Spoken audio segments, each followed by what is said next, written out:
Stefano, for those who don't know me. Also, you can call me Lisa for short. I have many hats here at Pratt. President of Student Government, a design fellow at the Pratt Center for Community Development, and I am also the founder and the chairman of the Tech Directors Club Student Group, which is the first one here at Pratt and the first with Tech Directors Club. So I'm going to let each person introduce themselves, and then we're going to take it from there. Before we begin, I'm just curious, how many of you have started a company or are really thinking about doing it within the next year or two? Okay.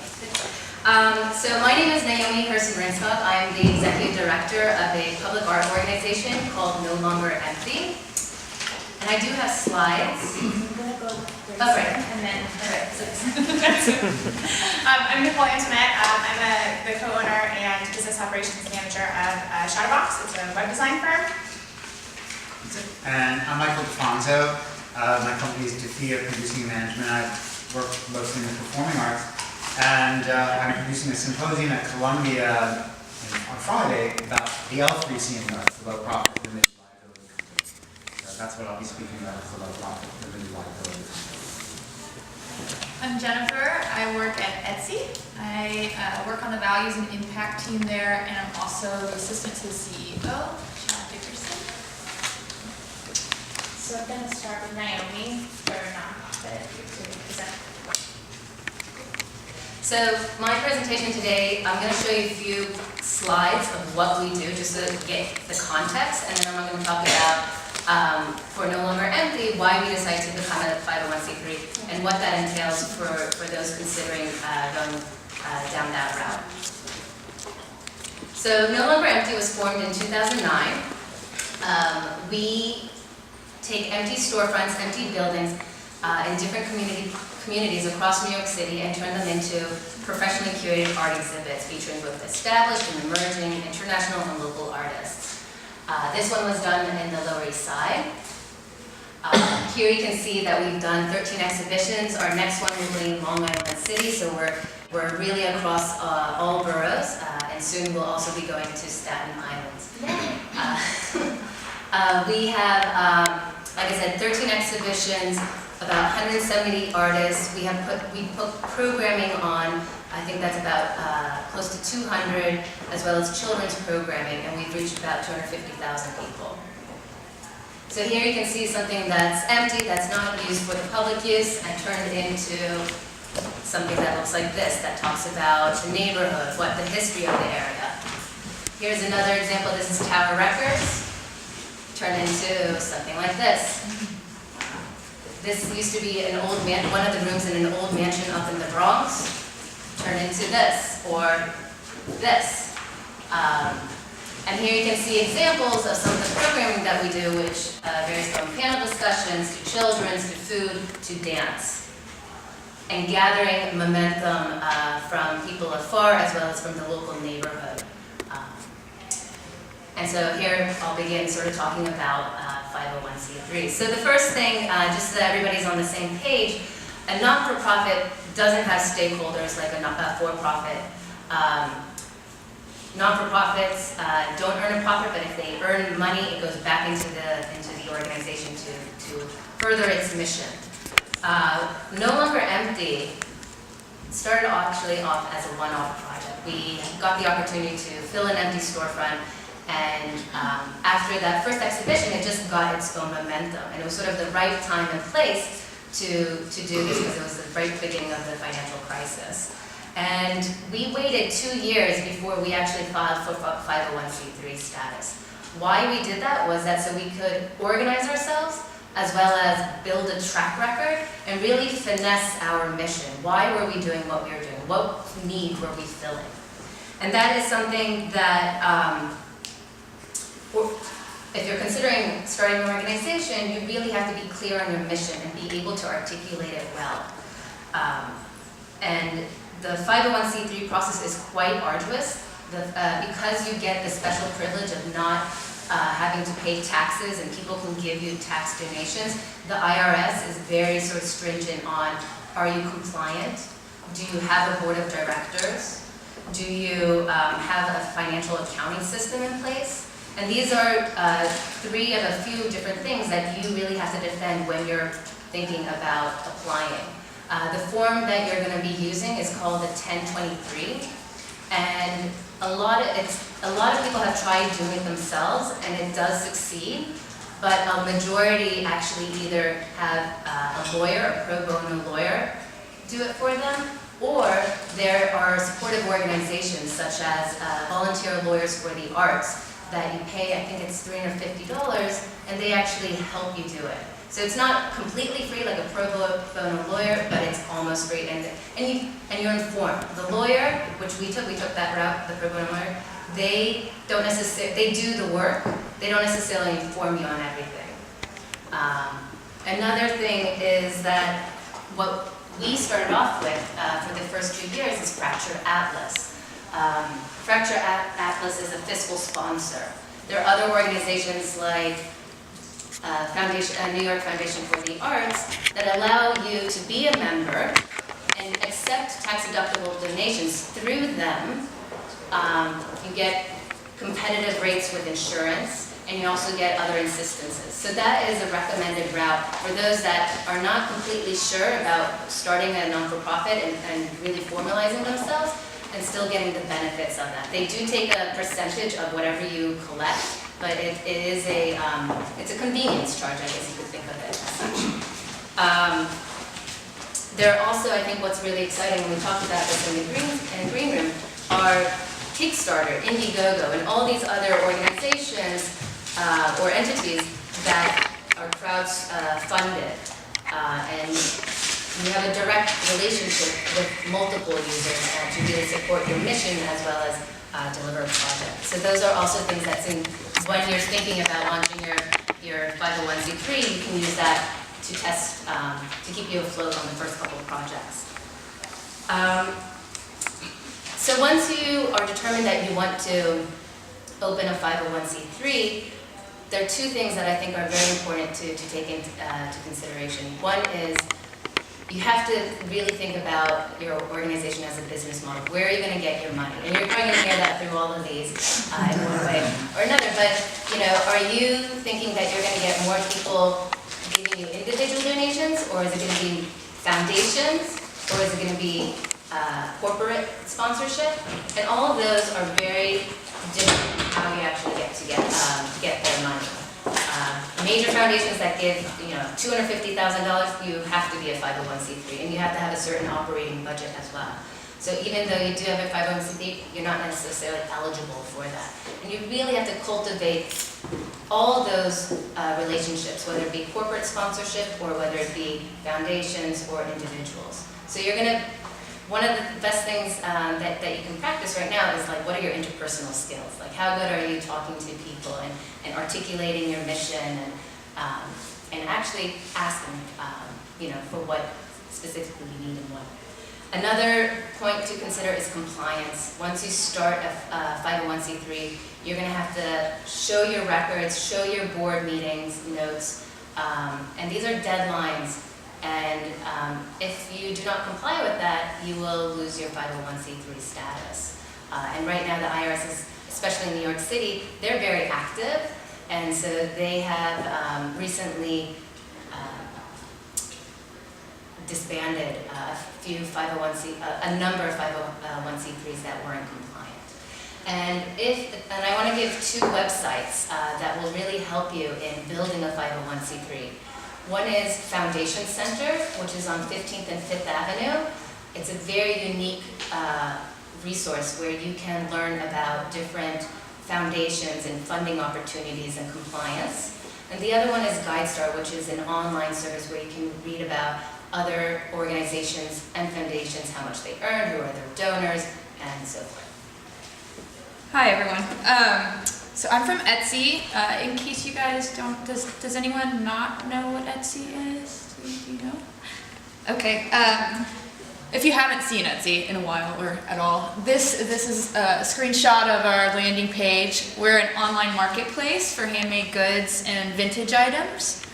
Etsy is a pretty unique business, both internally and what we we're trying to do. It's led by our mission, our vision of the future, and our values. Our mission is to reimagine commerce in ways that build a more fulfilling and lasting world. And when we talk about reimagining commerce, what we're really saying is what we see are millions of little tiny businesses selling quality products to people that they care about. So when I first came to Etsy, and I've been at Etsy now for about a year and 3 months, just as soon as you walk through the front door, you know that it's a special place. There's handmade furniture everywhere. There's big art installations on the walls. Like, we get our sellers to come in and create themed rooms. Our conference rooms have funny names. It's food plus music. So one of the rooms is Oreo Speedwagon. We have living walls. These are woolly pockets. And they're stuffed with plants, and they serve to clean the air so that we don't get sick building syndrome. We have, yeah, it is. It's where everybody's sharing germs, and the air is really stale, and you all get sick at the same time. Everyone buy a lot of plants. Yeah, exactly. We have a lunch program called Eatsy, where twice a week we bring in local chefs and local restaurant owners. They make meals out of locally sourced ingredients. The plates that we use are made out of plant fibers, and the utensils we use are made out of plant fibers. We have a composting program where every Friday volunteers from our staff take all of our compost from the meals, or the waste from the meals, and ride this bike to Red Hook Community Farm and turn the compost into soil. So as you can see, like, we're doing pretty cool things. We thought we were pretty progressive, and so when we learned about B corporations, I'm like, oh, this is definitely something I think that would make sense to be our next step, a logical next step. So what is a certified B Corp? Certified B Corps are a new kind of movement, or a new type of corporation that holds itself, like, voluntarily holds itself up to high standards of social and environmental performance. They're rated by a third party. They take into consideration stakeholder value, not just shareholder value. So stakeholder value are things like your community, your staff, the environment, and your investors.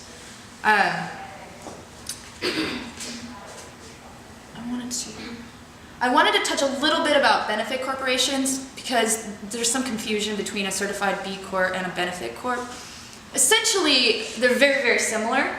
A benefit corporation, though, is an administrated status by the state that you're incorporated in if the legislation has passed.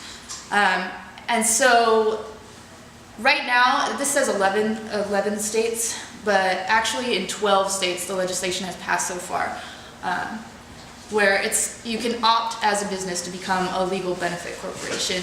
If you're incorporated in states where that hasn't passed, the closest thing you can do is become a certified B Corp, or change your incorporation into a state where the legislation has passed. So how did we become a B Corp? We took the impact assessment. So the nonprofit B Labs, they certify B Corps, and they have the impact assessment on their site. It's free. It's 120 questions. I would encourage, if you're starting a business and your business is values and mission driven, to at least take the assessment to learn about the things that maybe you should be paying attention to and tracking. For us, we were pretty large at the point that we took this assessment, and it took probably 4 or 5 months to gather all the data just to get through the assessment. So once you take the assessment, and if you pass it, the next step is to meet the legal requirements. These are different according to whatever state you're incorporated through. So some states, you might have to add something to your bylaws or change your articles of incorporation to say that the directors have permission to consider not just shareholders, but also all stakeholders.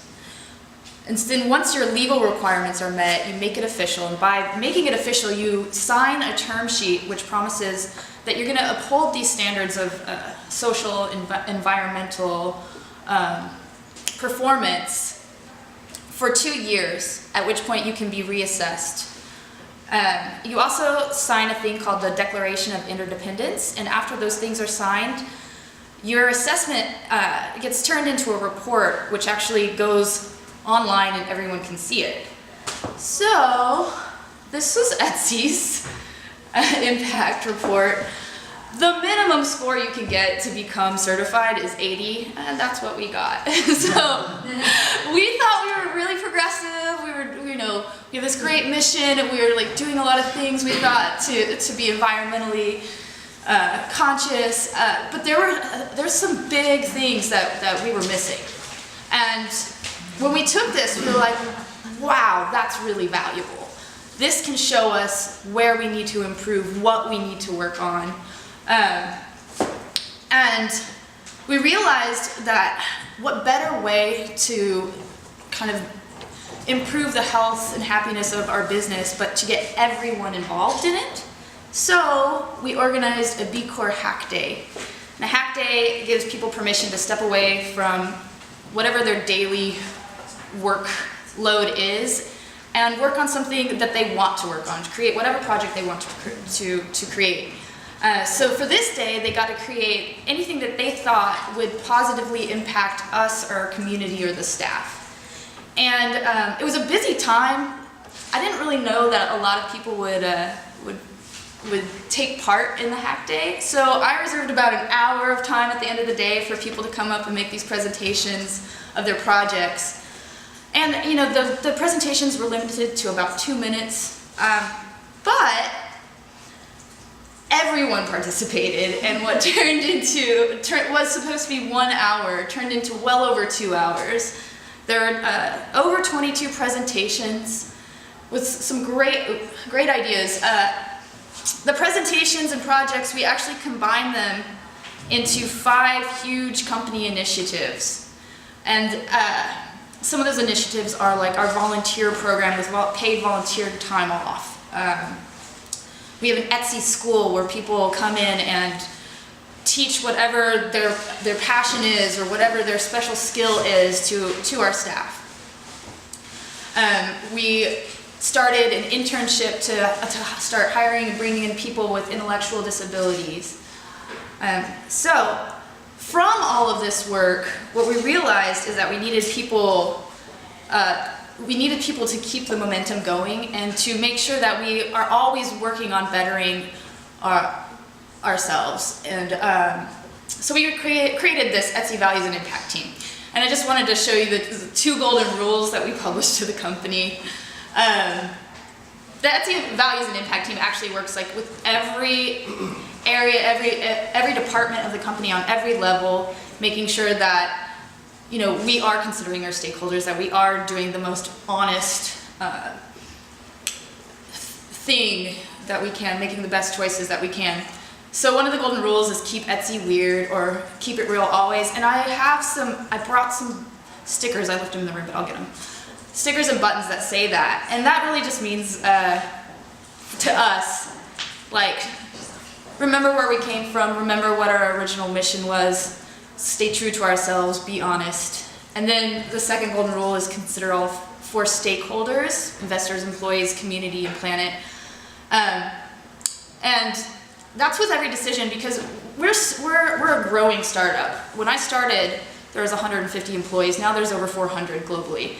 And so there's a lot of decisions that are made on a daily basis that will affect us in the future. And so this is a reminder that we have to think about all of these things when we make those decisions.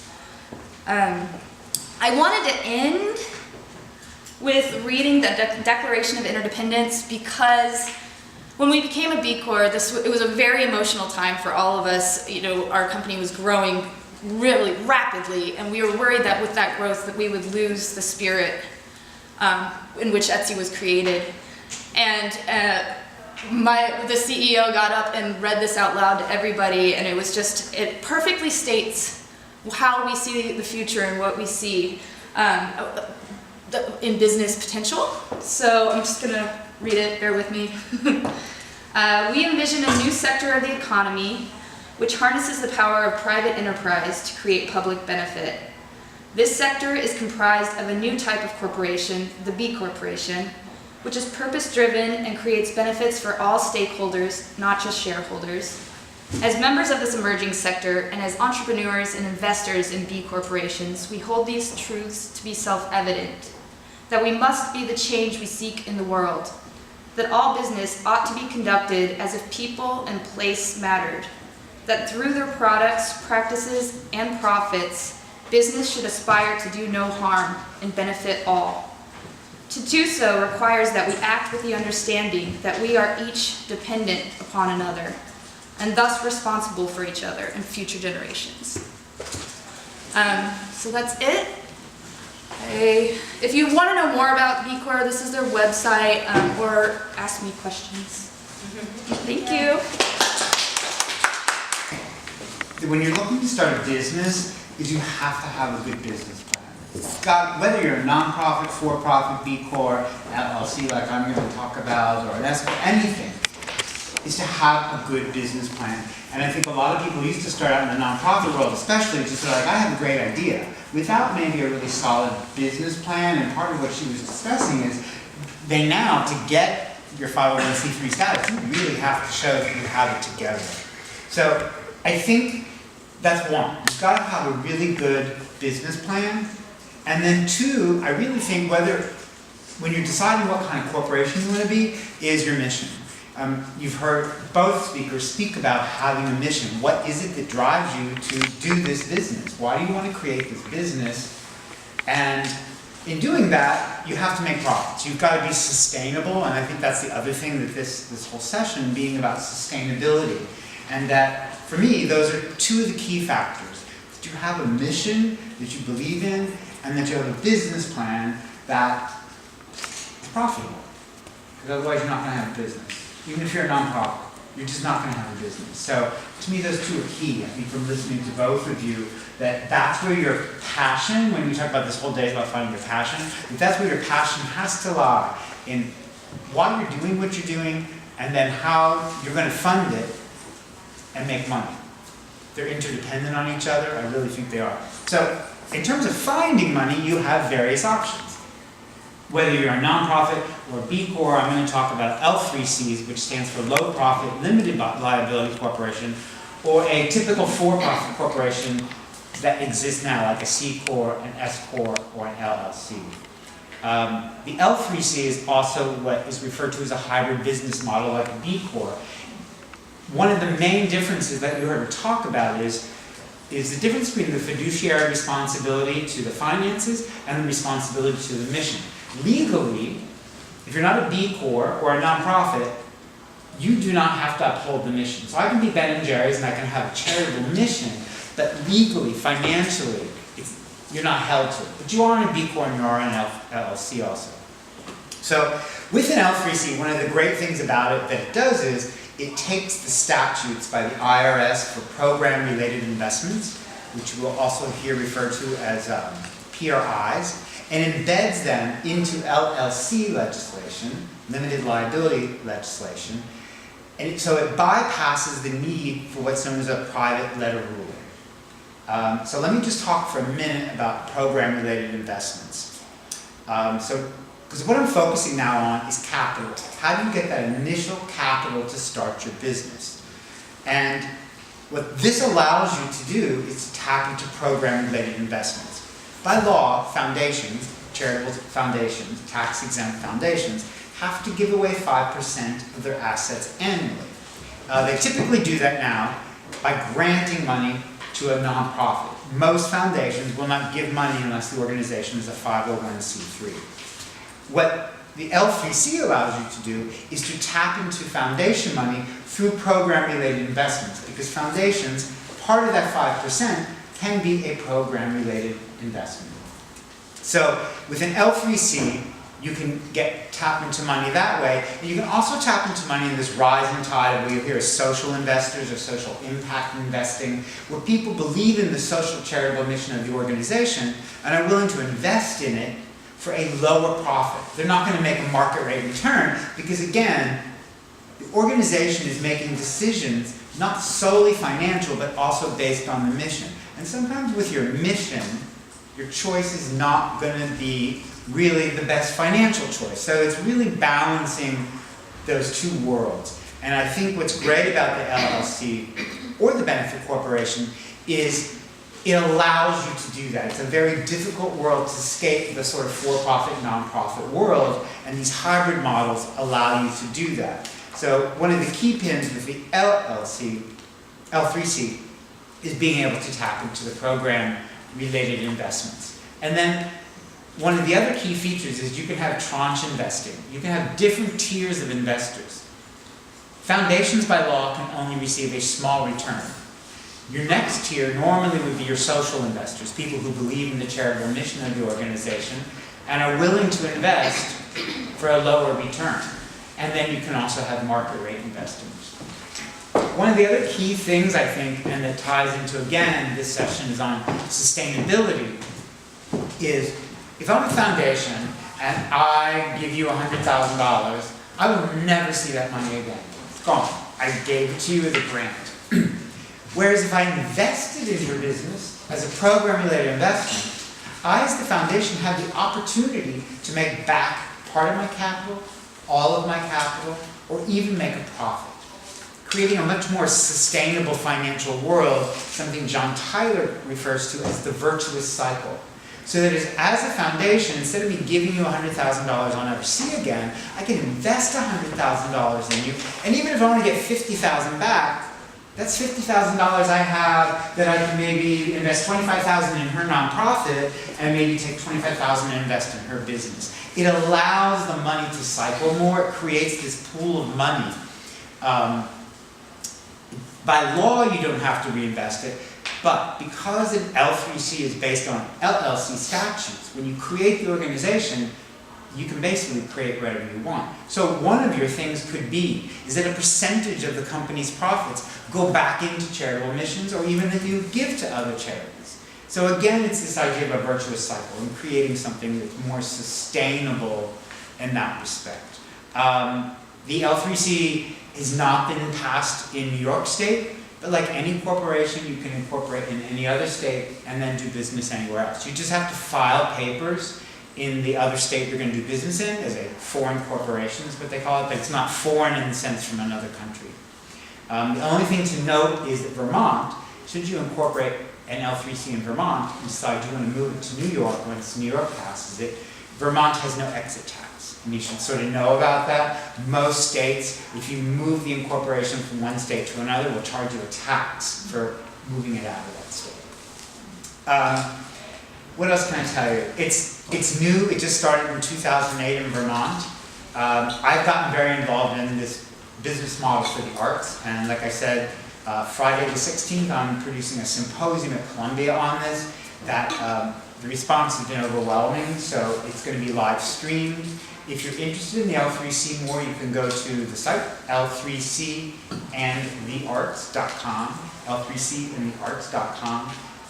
There's a resource page there that has a lot of information, and the symposium is going to be live streamed. And it's starting, the symposium starts with a PowerPoint by Mark Lane, one of the leading L3C attorneys.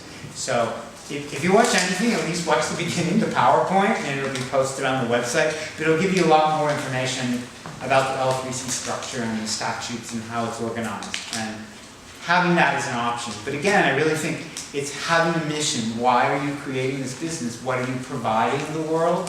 And I think if that drives you, you'll have a successful business. And also having a business plan that's sustainable, that can make you money. Thank you.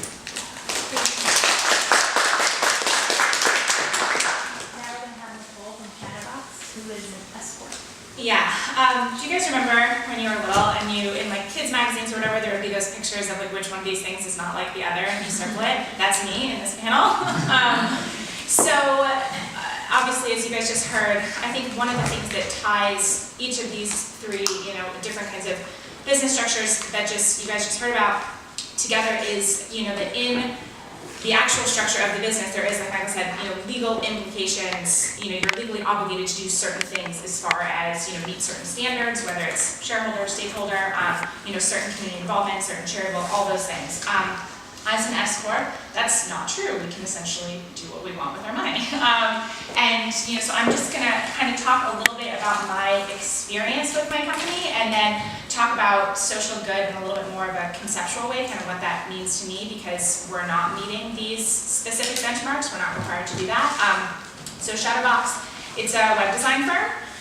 It's very small, 2 people, me, I do the business operations management, and then my business partner, Jamie, she does all of our design work. So we're kind of almost as small as a small business can be, plus, I guess. And that's on purpose. We don't want other people, we want to be small, we want to be flexible. Our, biggest, I guess, motivator is being able to really handpick the clients that we work with, and we want to work with people who are super passionate about what they're doing, and being small lets us do that. So when we went through the incorporation process, which is hell, I will tell you if you don't know what you're doing. So I guess my first piece of advice is hire someone smarter than you to help you, because there's really a lot to learn. I mean, just talking just about traditional corporations, should I be an S Corp, should I be an LLC, what does that require, what are we qualified for, what does that mean tax-wise, because obviously at the beginning, again, Michael made a great point, you have to be profitable. I mean, if you're starting a business, it's a business, it's not a hobby, it's not volunteer work. I mean, call a spade, you want to be able to pay your rent, and that's obviously understanding kind of what the tax implications are was huge for us. And the deeper we got into learning about it, the more we realized we didn't know, and it became time to kind of step back and find someone who was much more qualified to say, okay, here's what you should do, and that was kind of a saving grace for us. If I know a lot of you raised your hands before, interested in starting your own thing, get advice, because we want to be and are, I guess, design experts, but we're not, the legal implications of corporate tax structure experts, and we don't want to be. So, getting help was really helpful.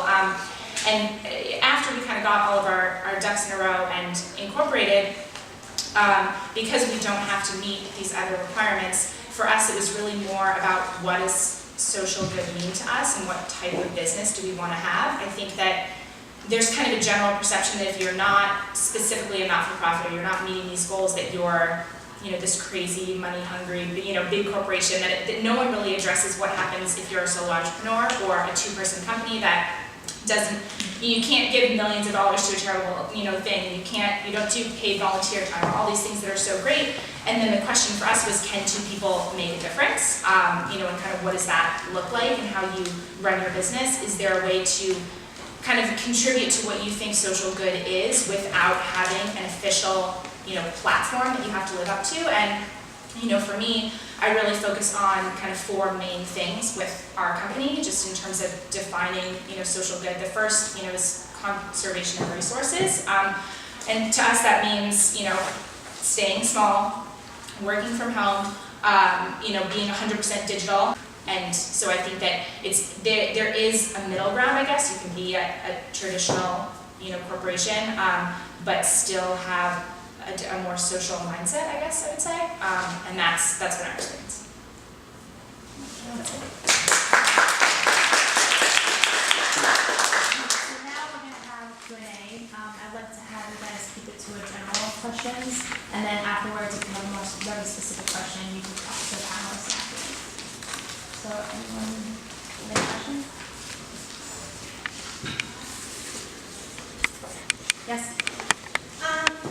A lot of you kind of talked about defining the mission and having a business plan, but once you've established that, how for that initial funding, or how do you kind of find foundations or organizations that align with your mission? I think just searching or Google searching, you're limited to what you already know instead of kind of getting the mission you don't. Like you being here, I've heard of a lot of companies that I haven't heard before. So what would you suggest for kind of finding organizations that align with what you're trying to do?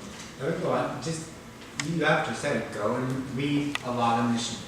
And I tell you, if you try and write a mission, you'll spend a good amount of time. It's a great lesson to actually write it and then be able to speak it. The elevator speech. But it's not easy to write a mission. everyone here can tell you. Yeah, It's very, very difficult because you really begin to look at it and go, what do I really believe in? And so go read other people's missions and see how general some are and how specific they are and try and get yours. And in terms of funding, you just have to think of yourself as any startup would looking for venture capital. You gotta have a good business plan. You can also go on the B Corp website, and there are B Corp investment companies. And in terms of non-for-profits, many different ways and in very creative ways. Let's say you did Kickstarter, find out who actually, meet the people that actually donated. If you found a foundation that matches your mission, you sometimes can call them, introduce yourself. Sometimes you can send in a letter of inquiry, which is just are we a good match? They're very open, many of them are very open. And also, think about your close circle. Your friends, your family, colleagues, classmates. They can either connect you with other people, they can help you, in-kind donations, your coffee shop. So I would say, in terms of funding, look who's closest to you, because that will be your strongest point to leverage. And most startups, that's where they get their initial money. I mean, you can talk about in any business, any industry. Usually it's within that tight circle is where that initial seed money is starting from. It's almost always from your close circle. And be bold, sorry. Yeah. Be bold because, for example, if we were all funders and your mission aligned, come up, like if you go to a networking event or a panel discussion, be able to articulate your 20-second mission and say, hey, what do you think of this or whatever. Just, talk to people about it because that's the way you'll connect with people. Also, sorry, I was just going to say one thing, not necessarily specifically to funding, but I think that the clearer you are on, what your mission is and what you're about, when you find someone that's a good match, then it's likely that they know other people that are a good match. And I feel like, don't be afraid to ask, for introductions, or do you know anyone, maybe you're not a good fit, but someone else is, it's always kind of a rabbit hole of, And really don't try and be what you think they want you to be. Just like in life, I guess. Really just find who you are. And in doing that, just like in life, I think you'll find people that align with you. Like she said, people she wants to do business with because she feels that they're a match with what they believe in. I think that really, for me, that's always been mine. You just find people that think like you do. I think being brave and willing to take a few risks too. Our founder wrote a letter to another founder of a popular startup, just saying, hey, this is what I do. I want to do this. Is a great idea. Can you send me some money? And it worked. So. You never know. You never know.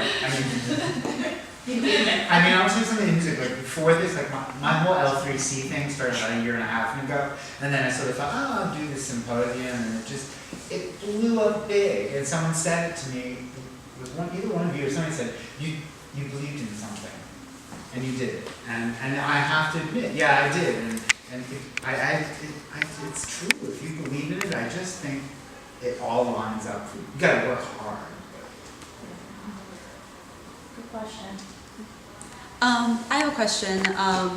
For some younger people who are starting out their first projects, they look at sites like Kickstarter as kind of a really easy way to raise money, and I think there gets to be the notion that raising money, all you can do is just say, this is what I'm about, and I'm looking for $30,000.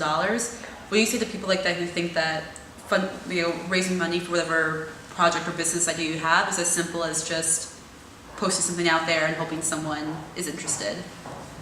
Because obviously it's a much more bigger process to kind of think about what kind of organization it is, where it falls under, which requirements does it fit, so.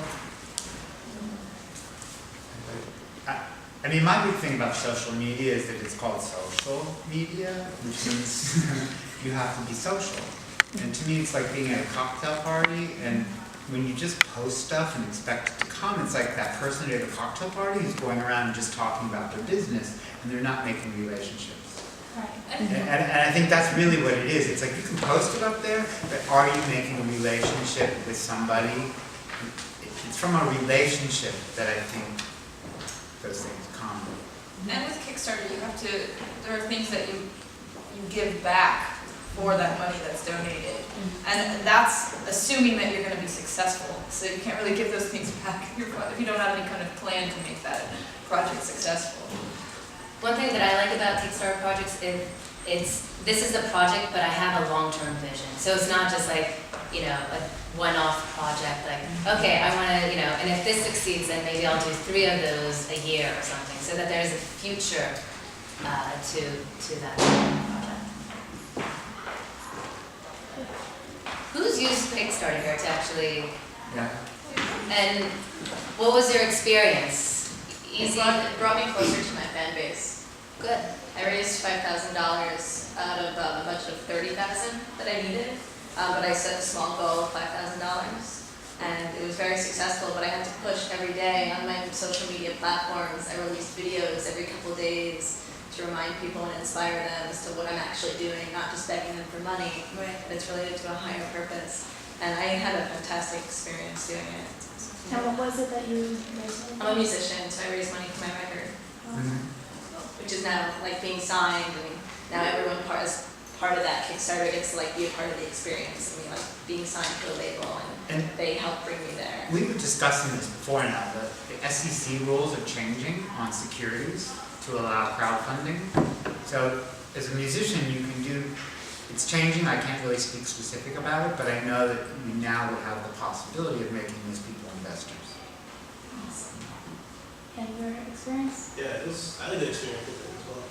I had a project last year where I was traveling to Nigeria, and I wanted to make a book/documentary. And so I set a goal of about 2,500, and ended up getting almost close to 5,000. And so for her, she got closer to her fan base, but for me, it actually grew my fan base because people were passing it out to like all kinds of people. Where the owner of Massacre Gardens' wife decided to donate, and like, I don't even know how it reached her. But like, I thought that was awesome. So really recommend Kickstarter for people. But like you said, like the long-term project, that's important. And then also following through and like making sure that everybody gets their gifts that they're supposed to get and all that. That was a little tough because I wasn't really used to that. So no, I didn't really expect like 100 people to like get involved. And so that means that 100 different people get different things. And so that's definitely something you have to like remember. How influential was the video for you guys, like, to put together? Video was somewhat important. I wrote a lot on the actual page, but the video kind of like, it was somewhat important. The video was critical for me. It felt like I personally didn't feel like my fans were reading the clumps of text. The video was something really quick and to the point and engaging, and like I said, I put out maybe 5 or 6 different videos throughout my campaign to stimulate interest, and that I think was the only reason why I was successful. Well, as you guys said, it's kind of more about inspiring people to believe in your mission, and I think just with people's attention span nowadays, especially online and in social, we have to find a way to kind of inspire them, you know, in a second, whether it's with a video or a killer mission statement or just summing up what you're about in one line. And I think that sometimes, obviously Kickstarter is great and there's so many other things out there, but I think that there's a danger of getting too focused on or even scared by like certain tools. Like there's no like, it's not like you do this one thing or you open this one social media profile, all of a sudden you have $1 million revenue, it's amazing. If there was, everyone would have $1 million revenue, but so I think that like these tools can help you, but I don't think that they work the same way unless you have, you know, the foundation. And I think the foundation is 2 things, obviously, which is what you've been touched on, is the mission. Like you have to know like for sure what you're about, what you stand for, not what someone else wants to hear, but like Michael said, and then the relationships. I mean, it's kind of knowing who you are and then interacting with other people. I think that that's true whether it's in person, whether it's online, whether it's on Kickstarter, you know, and then just using the tools to leverage those things. Those are campaigns that I've seen be the most successful, when it's really clear that it's a real person behind it and that they're very invested in interacting with other real people, if that makes sense. I always go and look at what interests me, like what other people are doing, because I realize if they caught my attention, because it's hard to get my attention, and so if they got my attention, what did they do, you know, and then I sort of really observe that and try and incorporate it into what things I do. I mean, I think I'm the hardest critic on myself, you know, so that's something that I found. Yeah. What do I like that other people do? Why is it that someone else can engage me? And I also think it's helpful to look at people too that are only a couple of steps ahead of you and not like 10,000 steps ahead of you, because sometimes, at least when we were starting our business, like looking at, oh my gosh, you know, this person is this successful, like I thought I could never replicate that success, but looking at someone who had done like a couple more steps, that was more inspirational, and I felt like that was more easy to replicate. I just also have a comment. What I find really exciting right now is that you have these different configurations of incorporated entities. And, you know, whether it was formed 10 years ago or 2008, there's still a lot of exploration, a lot of testing, and I think a lot is yet to be discovered, so get informed.